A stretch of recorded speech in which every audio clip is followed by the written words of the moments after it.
আওয়ামী লীগ নিষিদ্ধের দাবিতে এনসিপি তাদের সমমনা দল এবং ছাত্র জনতার যে সমাবেশ কিন্তু এখনও চলছে। আপনাকে যদি একটু ক্যামেরার চোখে দেখাই, দ্বিতীয় দিনের মতো রাজধানীর শাহবাগে কিন্তু এই সমাবেশ চলছে এবং তারা বলছে যতক্ষণ না পর্যন্ত সরকারের পক্ষ থেকে কোনো সুনির্দিষ্ট কোনো ঘোষণা না আসছে, অর্থাৎ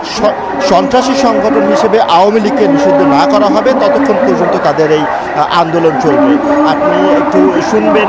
এখানে কিন্তু বিভিন্ন ধরনের স্লোগান দেওয়া হচ্ছে এবং স্লোগানে কিন্তু আওয়ামী লীগকে ব্যান করারই কিন্তু দাবি জানানো হচ্ছে এবং তারা বলছে যতক্ষণ না পর্যন্ত সরকারের পক্ষ থেকে সুনির্দিষ্ট ঘোষণা আসবে, অর্থাৎ আওয়ামী লীগকে সন্ত্রাসী সংগঠন হিসেবে নিষিদ্ধ করতে হবে এবং তাদের যে জুলাই ঘোষণাপত্র সেটাকে স্বীকৃতি দেওয়া না হবে, ততক্ষণ পর্যন্ত তাদের এই আন্দোলন চলবে। আপনাকে একটা তথ্য জানিয়ে রাখি, এরই মধ্যে কিন্তু